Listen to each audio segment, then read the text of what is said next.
They say the screams could be heard 4 miles. Summer 1462.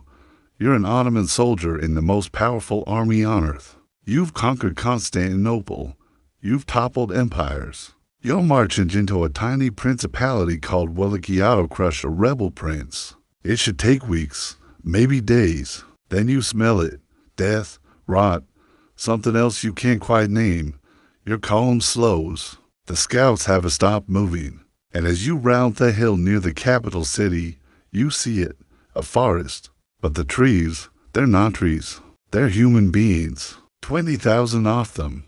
Your brothers, your comrades, lifted into the air on wooden stakes, arranged in perfect geometric rows as far as the eye can see. Some have been dead for weeks, their bodies bloated and black. Others are still moving, still breathing, still screaming. Your Sultan, the man who conquered the Byzantine Empire, takes one look and turns his entire army around. What kind of men create something like this? And here's part that should terrify you. This wasn't madness. It was strategy. Cold, calculated, and horrifyingly effective. The story you think you know about Vlad the Impaler, it's a lie, not because it didn't happen, but because the truth is so much worse. This is the full account of how one man weaponized human suffering so effectively that it changed the course of empires. And by the end, you'll understand why the real horror wasn't what he did to bodies. It was what he did to minds. Let's start with a question nobody asks. What breaks a human being so completely that they become capable of this? The year is 1442. Vlad is 11 years old. His father, Vlad II Dracula, Vlad the Dragon, has just made a deal with the devil. Not a metaphorical one, a real one with unnamed, Sultan Mehmed II of the Ottoman Empire. The deal is simple. Vlad gets to keep his throne in Wallachia.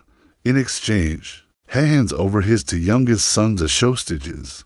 Insurance living collateral tag were on his loyalty. So young Vlad and his brother Radu returned from their home and delivered in the heart of the Ottoman Empire, not as prisoners in dungeons, but as guests in palace at Eden and later at Gries. They're given fine clothes, education, military training. They're taught Turkish, Arabic, philosophy, and Thecarin. On the surface, it looks like privilege. But here's what the history books gloss over. This was an education dotted with psychological warfare. Vlad spent his formative years, 11 to 17, watching his captors perfect the art of empire building. He studied how the Ottomans fear as a governing tool. He witnessed public executions designed not just to punish, but to traumatize entire populations into submission.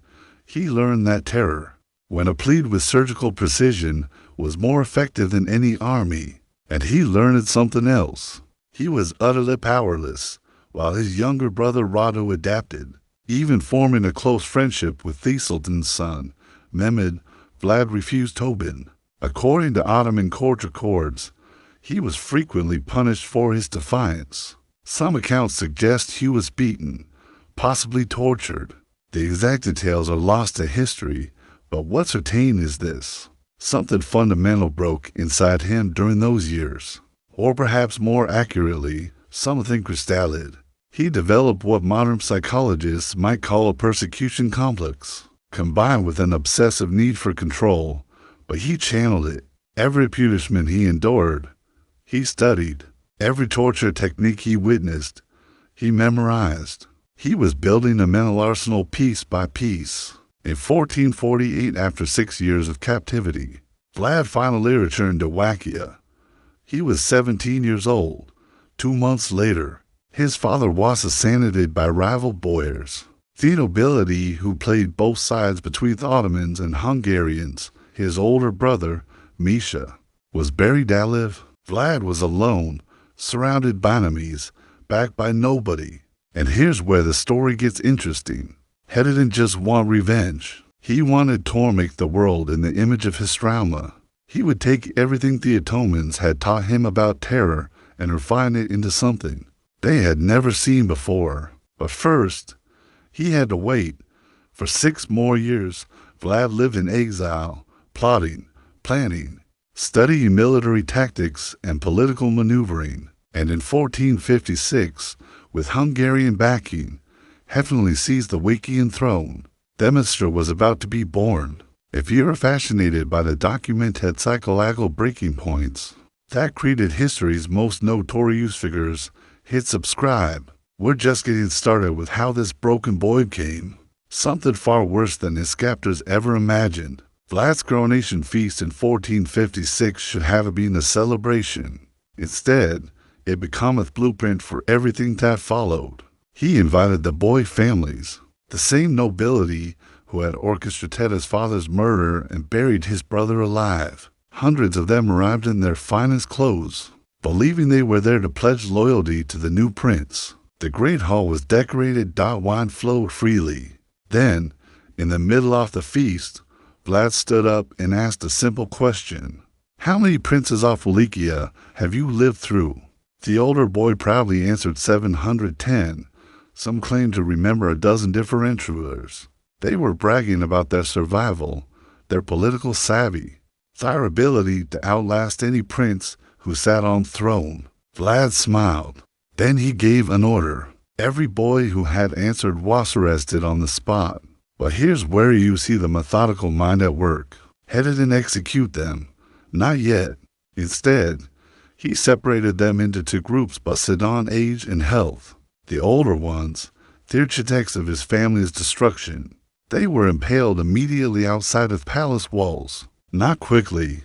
These stakes were carefully inserted to avoid vital organs, ensuring they would die slowly over hours or days. Their screams proved the soundtrack for what came next. The younger, stronger boyars and their families were stripped of their noble clothes and forced marched 50 minutes to the ruins of Penari Castle, that they were given a choice that was really a choice. Rebuild their fortress with their bare hands or die. For months they hauled stones up the mountainside.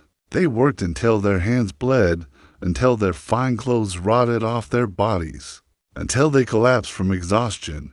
Most died during the construction. These survivors, they were never the same.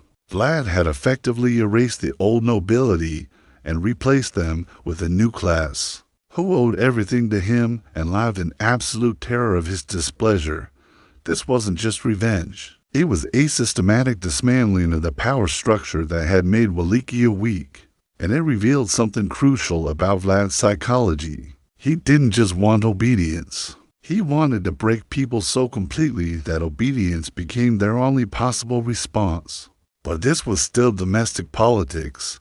The boy were Wallachia. What Vlad did next would send shock waves across empire's dot in 1459. Sultan Mehmed II, yes, the same Mehmed who had been Vlad's childhood companion, sent envoys to Wallachia demanding the annual tribute that Vlad's father had agreed to pay. The demand came with an additional insult. Vlad was to present himself personally in Constantinople to renew his oath of vassalage. The envoys arrived expecting the usual political theater, perhaps a negotiation, maybe a counteroffer. What they got was a preview of hell. When they entered Vlad's court and refused to remove their turbans, a genuine religious custom in Ottoman protocol, Vlad asked them to explain their tradition. They did, probably relieved that he seemed interested in understanding rather than offended. Vlad nodded thoughtfully. Then he said something that must have frozen their blood. I respect a man who honors his faith so completely. Let me help you honor it forever. He ordered his guards to nail the turbans directly to their skulls. Think about the precision of that cruelty. He didn't kill them and mutilated them in a way that was both symbolically loaded and medically calculated to ensure they'd survive their journey back to Constantinople. They were walking messages, their screams echoing across the countryside as they fled back to the Sultan. When men received his envoys, these men had sent in good faith, now permanently disfigured and driven half mad by pain. He understood immediately this wasn't childhood friend he remembered.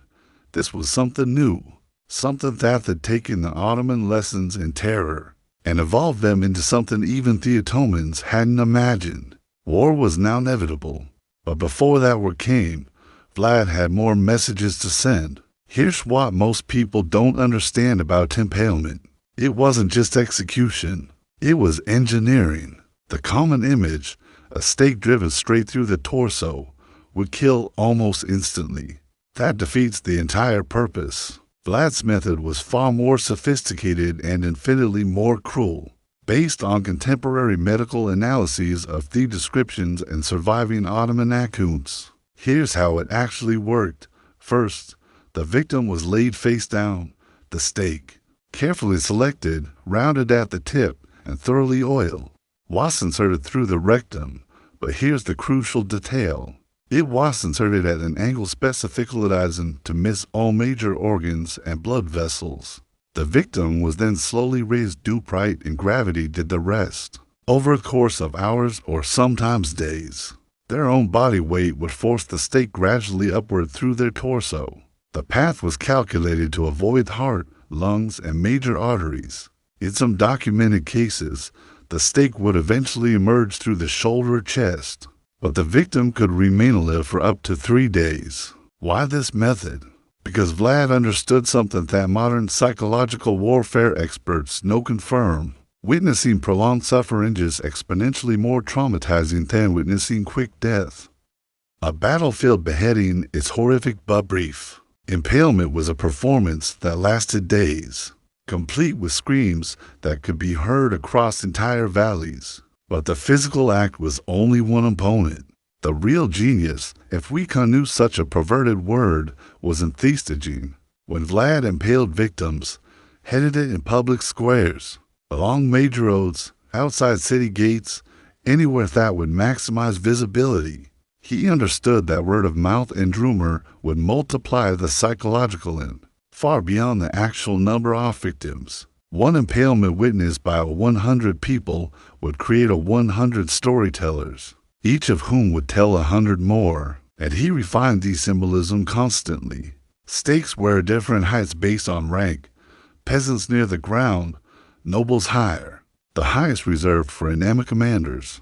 This created a grotesque visual hierarchy that reinforced his message. Everyone has a place in my world, and everyone will suffer according to their station. In some accounts, he arranged dimpled victims in geometric patterns, circles, stars, concentric rings.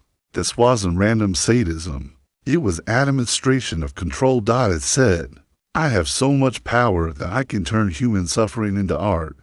There's a German pamphlet from 1462, admittedly propaganda, but based on eyewitness accounts from Saxon merchants in Wallachia, that describes Vlad dining among the impaled. He allegedly had edibles set up in the middle of a field of stakes, ate his meals surrounded by the men, and seemed to enjoy the experience. Whether this specific incident happened exactly as described is debatable, but what's not debatable is the psychological message. I am so far beyond your understanding of human behavior that your horror doesn't touch me. The Saxons, who had their own complicated relationship with Vlad, circulated these pamphlets widely.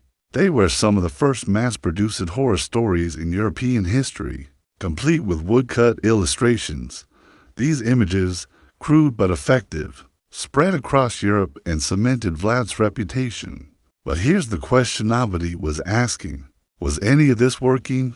Was terror actually an effective military strategy? Or was Vlad just a sadist with power? The answer came in the summer of 1462, and it would prove that Vlad's methods weren't just effective.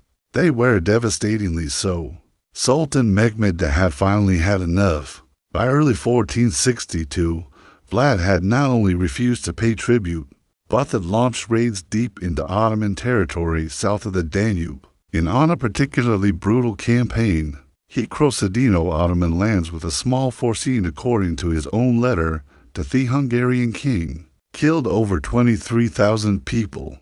He even kept a body count, categorizing victims by age and gender.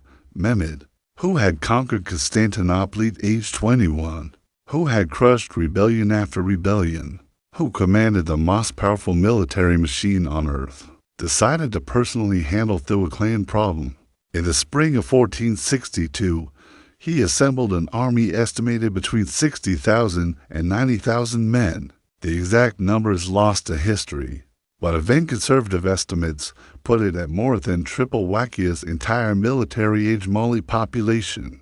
This wasn't an invasion, it was an extermination. Vlad had maybe 20,000 to 30,000 men total, many of them peasant conscripts with minimal training. A conventional battle would be a massacre. So Vlad did what had been planning since childhood. He refused to give them a conventional battle. As the Ottoman army entered Wallachia, they found nothing. Empty villages, poisoned wells, burned fields. Every potential source of food and water had been systematically destroyed. Vlad had ordered his own people to abandon their homes and retreat into Thepharis and mountains, taking their livestock with them. The Ottoman supply lines stretched longer and longer, and then the night's raids began. These weren't typical skirmishes. Vlad had trained specialized units in guerrilla warfare. Small groups of men, maybe 50 to 100, would strike Ottoman camps at dead of night, killing sentries, setting fires, and disappearing before any organized response could form. They targeted supply wagons, pack animals, ammunition stores. The goal wasn't to defeat the army. It was to make them paranoid, exhausted, and demoralized. But the masterpiece came on the night of June 17th, 1460. Vlad had learned from captured Ottoman soldiers that Sultan Mehmed himself was camped near Targovica with his personnel guard, the elite janissaries. This was an opportunity that would never come again. Vlad personally led a force of about 10,000 men in what became known as the night attack. Under cover of darkness, they infiltrated the massive Ottoman camp with one objective: kill the Sultan. Contemporary accounts describe absolute chaos. The Wallachians were dressed in captured Ottoman uniforms and knew and out Turkish to cause confusion. They set fire to tents, stampeded horses, and specifically targeted the section off camp where the Sultan's pavilion stood. They came within yards of Mehmed himself. Some historians believe Vlad and the Sultan were briefly in visual contact across the burning camp, but they janissaries held, forming a defensive circle around their leader. After hours of close-quarters combat, Vlad realized he couldn't break through. He ordered a retreat, and his men vanished back into the night as suddenly as they'd appeared. The Ottoman casualties were relatively light, maybe 2,000 killed, though Ottoman sources downplayed the numbers. But that psychological damage was catastrophic. The Sultan of the Ottoman Empire, in the middle of his own army, had nearly been killed by a vastly outnumbered enemy hot-struck from nowhere and disappeared like ghosts. Mehmed's commanders were addled. His soldiers were exhausted, and they were still weeks away from Constantinople, marching through a dead landscape where every shadow might hide an enemy. Then they reached the capital and they saw what Vlad had been preparing for them. No written description can fully capture what Mehmed's army encountered on the approach to Targovica in late June 1460. But we can try. Imagine you're an Ottoman soldier. You've been marching for weeks through scorched earth. You're hungry, exhausted, and jumpy from constant night raids. You haven't seen the enemy in days. They've just finished. That should be a good sign. It feels like a trap. As you approach the Wallachian capital, the smell hits first. If you've ever smelled a dead animal rotting in summer heat, multiply that by thousands. Then add the sweet, sick-making odor of decomposing human flesh. It's so thick you can taste it. Then you see these stakes. The first one, then 10, then 100, then you realize there is no end. They stretch to the horizon in every direction. Contemporary accounts say the field of impaled bodies extended for nearly 2 miles in length and over half a mile in width. Modern historians debate the exact number. Ottoman sources, probably minimizing for propaganda reasons, claim 10,000. Wallachian and Hungarian sources claim up to 20,000. The truth is probably somewhere between 15,000 and 20,000 impaled bodies. But here's what makes your skin crawl. This wasn't random. The stakes were arranged in precise geometric patterns, concentric circles radiating out from capital height ordered rows. In some sections, they formed star patterns visible from elevated ground. Vlad had spent weeks, possibly months, preparing this. He'd captured Ottoman soldiers and sympathizers from earlier raids and border skirmishes. He kept them alive specifically for this purpose. Some of bodies had been dead for weeks, rotting in the summer heat. Others had been impaled more recently, and some, according to multiple sources, were still alive. The Byzantine chronicler Leonikos Chalkidillis, who interviewed Astis, wrote that the moaning of dying could be heard across the entire field. Some had been impaled for days, their bodies slowly consuming themselves. The weak to scream, but still conscious. The Ottoman troops, hardened veterans who had conquered cities and slaughtered countless enemies, reportedly began vomiting. Some refused to advance further. Others started deserting in the night, willing to risk execution rather than continue throughout this nightmare. And at the center, on the tallest stakeoff, was Hamza Pasha, a high-ranking Ottoman commander captured in an earlier skirmish. His body dressed in the remnants of his military finery, was positioned directly facing the route of Sultan's approach. A personal homage from Vlad to Mehmed. "This is what I do to your best men. Imagine what he'll do to you." Sultan Mehmed II, remember, this is the man who watched Constantinople walls crumble under his cannons, who had ordered his own shower of executions and massacres, reportedly stopped his horse and stared in silence for several minutes. Different sources record different versions of his response, but the most widely accepted comes from Chalkidillis. "It is no possible to deprive of his country a man who has done such great deeds. Who knows should have put his power to such use a man who had done such things was worth much." This wasn't praise, it was recognition. The Sultan was acknowledging that he was facing something he didn't fully understand. A mind that had taken Ottoman methods and evolved them into something even the Ottomans couldn't match. The military situation was already deteriorating. Supply lines were overstretched. The scorched earth tactics had worked. The night raids had destroyed morale. The Sultan's own commanders were advising retreat. But the forest of the Impaled was the psychological breaking point. It proved that conventional military thinking didn't apply here. Vlad wasn't trying to win battles. He was trying to break minds, and it was working. Within days, Mehmed ordered a general retreat. He left a contingent under Vlad's younger brother, Radu, to continue harassing Vlad. But the Sultan himself withdrew with the main army. The most powerful military force in the world had invaded a tiny principality with overwhelming numbers, and been turned back not by military defeat, but by sheer psychological warfare. Vlad the Impaler had won, but the story doesn't end there, because what comes next reveals the ultimate tragedy. That terror, however effective in the short term, always devers its wielder in the end. You'd think that turning back the Ottoman Empire would make Vlad a hero in Christian Europe. In some ways, it did. The Hungarian king and the Pope praised his defense of Christendom. But here's what they didn't understand.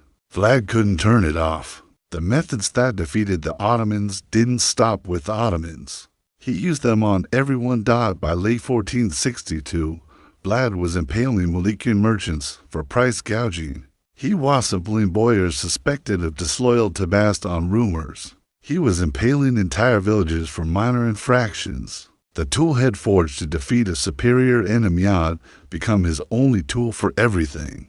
His political position deteriorated rapidly. His brother Radu, backed by Ottoman gold and soldiers, positioned himself as the sane alternative. Hungarian support evaporated as Vlad's increasingly erratic behavior alienated his allies. By November 1462, just months after his greatest triumph, Vlad was forced to flee into Hungarian territory. And here's the bitter irony. He was imprisoned by his supposed ally, King Mahavius Corvinus of Hungary, on charges that remain murky to this day. Some sources say Masha's fabricated letters to make Vlad look like he was negotiating with the Ottomans. Others suggest Vlad had become such a liability that even his Christian allies wanted him gone. He spent 12 years in Hungarian captivity, not the brutal imprisonment of his Ottoman youth. but house arrest and comfortable quarters. He even married a Hungarian noblewoman and had children that, by all accounts, he was a model prisoner. But in 1476, opportunity returned. Wallachia had evolved into chaos under a series of weak rulers. Moldava's prince, Stephen the Great, helped orchestrate Vlad's return to the throne. Backed by Hungarian and Moldavian troops, Vlad reclaimed his throne in November 1476. He had maybe 2 months to rule. In December 1476 or January 1477, the exact date is lost, Vlad was killed in battle against an Ottoman force near Bucharest. The circumstances are murky. Some sources say he was killed by his own men, either through treachery or because they mistook him for an enemy in chaos. Others say he was overwhelmed by the Ottoman soldiers. What's certain is the aftermath. His head was cut off, preserved in honey, and sent to Sultan Mehmed in Constantinople as proof of death. After everything, the terror, the impalement, the psychological warfare, Vlad ended up as a trophy display for mockery in the capital of the very empire. He'd fought his entire life. His body was allegedly buried at Snagov Monastery on an island in Romania. Excavations in the 1930s found a tomb, but it was empty. To this day, no one knows where Vlad's actual remains are. So, what do we do with history? In Romania, Vlad is often celebrated as a national hero, a brutal but effective leader who stood against overwhelming odds and persevered. There are statues of him. His face appears on tourist merchandise. To the rest of the world, especially after Bram Stoker's 1897 novel Dracula borrowed his name in history. Vlad became synonymous with vampirism and supernatural evil, which in a perverse way lets us off the hook. It's easier to think of him as a monster, something inhuman, than to confront their real horror. Because the real horror is this: everything Vlad did was human, painfully, terrifyingly human. He wasn't born a monster. He was created by a system that taught him that power comes through terror, that survival requires absolute ruthlessness, that empathy is weakness. And he took those lessons and refined them to their logical extreme. The forest of the Impaled wasn't madness. It was applied psychology. The night attacks weren't random violence. They were precision military strategy. Every impalement, every mutilation, every public display of suffering was a calculated move in a larger game. And here's what should keep you awake at night. It worked. Against impossibles, using nothing but calculator, Vlad turned back an empire. Had proved that fear, properly weaponized, could accomplish what armies couldn't. The question isn't whether Vlad was watchful. That's obvious. The question is, what does it say about human nature that this method was so effective? And what other calculated horrors are hiding in history's shadows, waiting to teach you lessons we'd rather not learn? If you want to keep uncovering the uncomfortable truths that textbooks bury, subscribe, because history's darkest chapters aren't just about what happened. They're about understanding why it worked, and that's the knowledge you can't afford to forget.